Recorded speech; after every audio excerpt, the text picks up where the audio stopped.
Okay. What's your name? Taylor. Okay. And you give us consent from CCTV to put your image on? I give you consent. Okay. Now, how did you hear about this event today? I've been a V-Day activist for 9 years, Yes.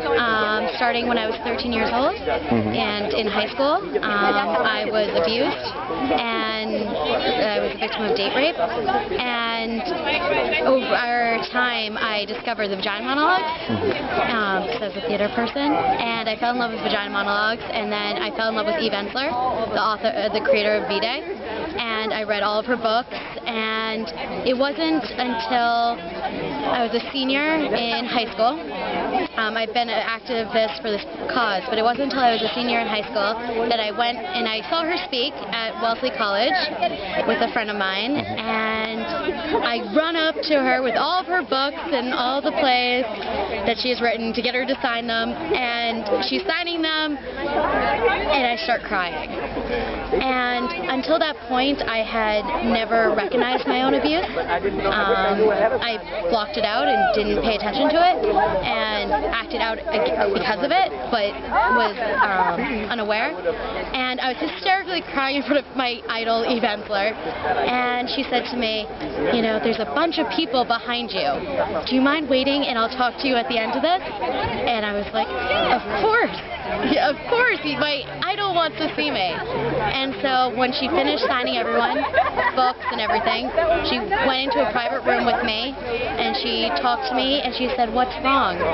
And all of a sudden, this story that had happened to me when I was 13 years old came pouring out. And she looked at me and she goes, that was abuse, that was a rape. And it was the first time I'd ever heard it, and ever since then I've been even more active about stopping this injustice that happens all over the world. And we ask one last follow-up question.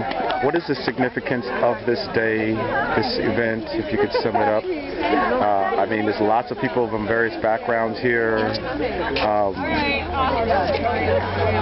What is the significance? Yes. Well, I think the significance is that abuse, in all the forms that it comes in, is universal. It crosses all boundaries, all racial, cultural, class, gender, religion, age, all lines that exist in the world. It exists, and I think 1 Billion Rising does a great job of saying to the world, we need to stop, and especially towards women, because women are the mothers and the teachers and the caregivers often, not always, but often, for children. And when you break one woman, you break a family. Very, very well said. Thank you very much.